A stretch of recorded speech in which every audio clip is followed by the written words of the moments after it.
Welcome back, everyone. My name is Jim Shephard. I'm the author of the P.E.Eyes Ben and Vern Detective Novel Series, and this is my channel, P.E.Eyes Uncovered. I want to speak just for a moment about writing dialogue. Now, I've mentioned before that I use an awful lot of dialogue in my books, and that's not by mistake. I do that purposefully because, and this is very important, I don't want to tell the story. Okay? I have characters to do that job. I want my characters to tell the story. And to do that, I got to give them carte blanche to say what it is that I believe they would say and let them run free with it. But there are some drawbacks to doing that. You have to, particularly when you have a large number of characters in the book, if you're going to let them do the talking, you've got to be careful that the voice that the reader is hearing is the voice of the character that's being presented at the time.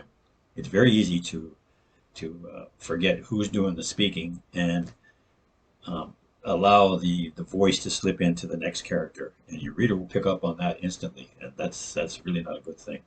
So in order to avoid that prattle, you have to know your characters intimately. You got to know their likes, their dislikes. You got to know how they would react in certain situations. You got to know their background, where they're from, what their nationality is, how they react to certain situations. And you also have to know how the person that they're speaking to would react to certain situations. For example, when Ben, who is normally lighthearted, lightheaded as well, but lighthearted, and he jokes around an awful lot. He has a temper that only seems to come out when somebody questions his abilities. He really doesn't like that, or questions his friends, or questions his town of Misty Harbor. You have anything negative to say about any of those things, you're going to hear at the side of Ben that you don't see that often. So when Ben slides into that, I'm really pissed off mood, you got to know what you're saying, and you got to be able to say it in that kind of voice where he's angry when he's not normally angry, and it's got to make sense. And you have to realize that the person he's speaking to does not normally know Ben in those different situations. So how would he react to what he's hearing? Does he get his back up? Does he say things that fuel the fire? Does he let it down? And that whatever that person's saying has to follow the characteristics that you've given that person too. You can't be sliding back and forth. You can't have Vern speaking with Merle's voice, uh, Cassie speaking with Edna's voice. The readers will pick up on that. It's an easy thing to do once you get going, but if you haven't got the experience to do that, I suggest that you join a writers group, and a good writers group will be able to deal with that, will understand dialogue. But I got to warn you, they'll try to talk you out of using as much dialogue as I do. And I've been down that road a few times. I love dialogue. I love my characters to tell the story, and be damned with anything else. My characters are going to tell the story.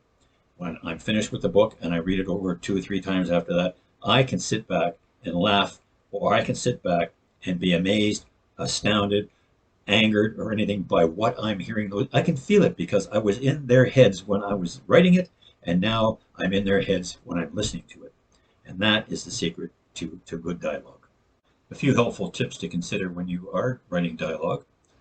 For example, you really wouldn't want to hear a Harvard professor, for example, or a McGill professor, or UPEI for that matter, speaking as though they were ditch diggers and longshoremen. It just doesn't work. Your reader will pick up on that sort of thing. By the same token, you don't want people who are hardworking, bare knuckles sorts of people to be using 4 and 5 syllable words that they probably have never heard before.